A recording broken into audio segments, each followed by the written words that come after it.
Samahan niya akong bumili ng tubig, guys. Nilagay ko lang yung isa kong gamit. Yung bag ko nandito pa. Hindi pa. Sabi ng flat holder ko, iligo ko na lang daw. Kasi naka-receive daw siya ng message, guys, na may ganito ngang mangyayari ngayong araw na to. Ito nga daw, parang ulan nga sa Saudi ito. Sabi ni kuya, yung flat holder ko, iligo ko na lang daw. Sabi ko, kuya, ang dilim ng paligid. Sabi niya, oo, kasi may na-receive akong message. Sabi niya sa phone niya, meron nga mangyayaring ganito.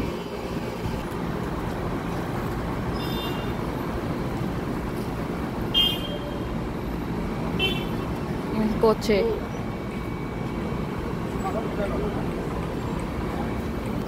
Bibili tayo sa bakery. Kahit maalikabok, bibili tayo ng bakery. Tinapay sa bakery, dadaan tayo. Nakain ko pa yung alikabok. Pasok tayo.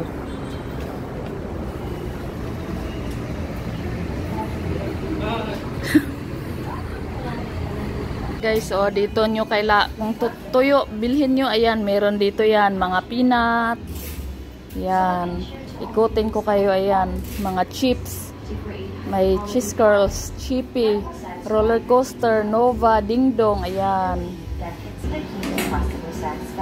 Star Bread, ayun ko, anong pangalan yan?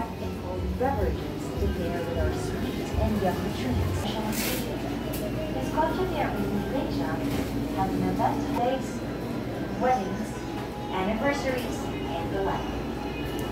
Yan din.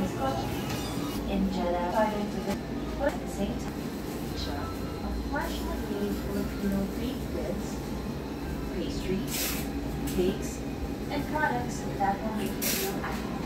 Design and bagoong alaman, taste buds, eat and yummy treats.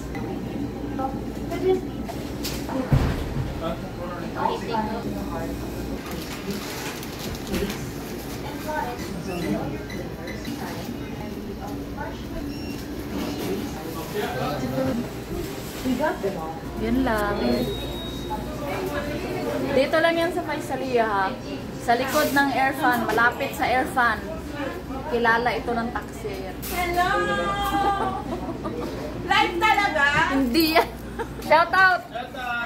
Shout out! Welcome to Miss Concho! Welcome to Miss Concho! Welcome dito!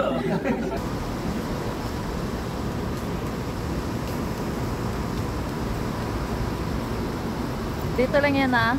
Sa Airfan, malapit sa likod. Thank you for watching. Don't forget to like and subscribe my YouTube channel. Ingat!